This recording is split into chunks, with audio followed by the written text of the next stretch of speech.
गर्गाचार्य जी महाराज का आगमन हुआ। गर्गाचार्य जी से जाकर के नंद बाबा ने प्रार्थना करी, आप हमारे बालकन को नामकरण संस्कार करो। और श्री गर्गाचार्य जी महाराज ठाकुर जी का नामकरण संस्कार करने आए। एक दिन पहले भगवान ने ऐसी लीला की कि उस लीला के माध्यम से गर्गाचार्य जी को बता दिया कि मैं परब्रह्म हूं, लेकिन ये बात आप यशोदा मैया से जाकर के मत कहना। दूसरे दिन ठाकुर जी का नामकरण संस्कार हुआ तो सबसे पहले तो बलभद्र जी का नाम रखा। अयम ही रोहिणी पुत्रो रमयन् श्रुहिदो गुणैः आख्यास्यते रामेति बलाधिक्याज्वलम् विदुः। मैया, इस बालक का नाम मैं राम रखता हूं, लेकिन बल की अधिकता होने की वजह से विश्व इसको बलराम कह करके बुलाएगा। बोलो बलराम जी महाराज की। छोटे बालक का नामकरण जैसे ही गर्गाचार्य जी महाराज करने लगे तो कहते हैं 45 मिनट के लिए गर्गाचार्य जी की समाधि लग गई। क्यों? बोले श्री गर्गाचार्य जी की जीव दुल्लर तिल्लर होने लगी, क्योंकि हिंदी वर्णमाला के जितने अक्षर हैं वो सारे अक्षर गर्गाचार्य जी की जीव पर प्रकट हो गए।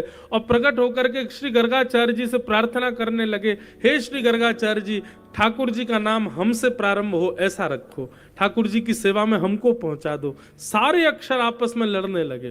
तब गर्गाचार्य जी ने बड़ी मुश्किल से अपनी जीव को शांत किया, सब अक्षरों को प्रणाम करते हुए कहा, हे मैया, जितनी भी वर्णमाला के अक्षर हैं हर अक्षर से आपके लाला का एक नाम होगा। बहुनि सन्ति नामानि रूपाणि च गुणस्यते। आपके लाला जैसे जैसे रूप धारण करेगा वैसे वैसे इसके नाम होंगे, जैसे जैसे गुण इसके प्रकट होंगे वैसे वैसे इसके नाम होंगे। अनंत नाम आपके इस लाला के होंगे। एक आध दो नाम से इस लाला का कोई कार्य नहीं, इसके तो असंख्य नाम होंगे, सहस्त्र नाम होंगे। यशोदा मैया बोली, बाबा ऐसा मत करो, 1000 नाम धर दोगे, मैं लाला को कैसे बुलाऊंगी? ऐसा कोई नाम बताए तो जैसे मैं अपने लाला को बुलाए करूं। तब गर्गाचार्य जी महाराज बोले मैया,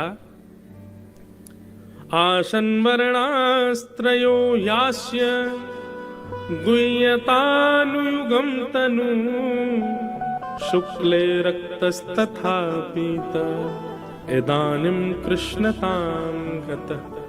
मैया, आपका ये बालक किसी जन्म में श्वेत वर्ण का हुआ था, किसी जन्म में रक्त वर्ण का हुआ था, किसी वर्ण में पीत वर्ण का हुआ था किसी जन्म में। इस बार ये श्याम वर्ण का हुआ है, इसलिए इसका नाम मैं कृष्ण रखता हूं। बोलो बाल कृष्ण लाल की। आहा, ठाकुर जी का नाम कृष्ण रखा गया। कृष्ण का अर्थ क्या होता है बंधुओं? कृष्ण वर्ण को बोलते हैं। वर्ण मतलब कॉम्प्लेक्शन। वर्ण मतलब जैसे किसी का वर्ण गोरा होता है, किसी का सांवला होता है, किसी का काला होता है। ऐसी ठाकुर जी का वर्ण कौन सा? बोले कृष्ण वर्ण है। ठाकुर जी काले नहीं है। कृष्ण वर्ण अद्भुत होता, अलग होता है। वो कभी तो नीला दिखेगा, कभी श्याम दिखेगा, कभी अन्य भाव से दिखेगा। वो एक कोई स्थिरता नहीं है उस वर्ण की। केसर तिलकम कृष्ण वर्णम, केसर तिलकम कृष्ण वर्णम राधारमण हरे हरे राधारमण हरे हरे ब्रज जन प्रियतम बाल मुकुंदम राधारमण हरे हरे राधारमण हरे हरे।